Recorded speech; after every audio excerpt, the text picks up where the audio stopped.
Hi friends, Balakrishna అనగానే మనకు గుర్తొచ్చేది ఒకటి మాస్ హీరో, ఫ్యాక్షన్ హీరో. ఎంత పెద్ద డైలాగులు అయినప్పటికీ సింగిల్ టేక్లు చెప్పే బాలకృష్ణకి మాస్ ఇమేజ్ తెచ్చిపెట్టిన సినిమా ఏదో తెలుసా? 1999లో సంక్రాంతి పండుగ రిలీజ్ అప్పట్లో ఇండస్ట్రీగా నిలిచిన మూవీ అయితే సమరసింహారెడ్డి. ఈ మూవీ మనం గమనించినట్లయితే బాలకృష్ణ కెరియర్ ను ఇంకొక లెవెల్ తీసుకెళ్ళి చెప్పొచ్చు.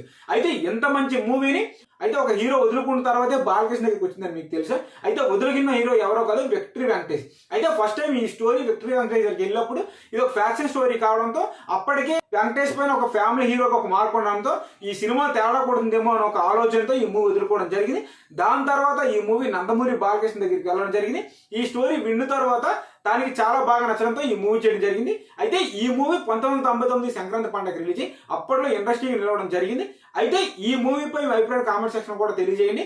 ఈ మూవీ తర్వాత బాలకృష్ణ కూడా వెనక్కి తిరిగి చూసుకునే అవసరం లేదు. అప్పట్లో ఈ మూవీతో వచ్చిన మాస్ మ్యాన్ ఫాలోయింగ్ ఇప్పటికీ బాలకృష్ణ ఉందని చెప్పాలి. ఇప్పట్లో కూడా బాలకృష్ణ ఫ్యాన్స్ కి ఈ మూవీ చాలా మంది ఫేవరెట్ అని కూడా చెప్పుకోవచ్చు. అయితే ఒక రైట్ డిసిషన్, రైట్ సినిమా ఒక హీరో కెరీర్ ని ఎంతలా మార్చేసింది అని కూడా ఈ మూవీ ఒక ఉదాహరణగా చెప్పొచ్చు.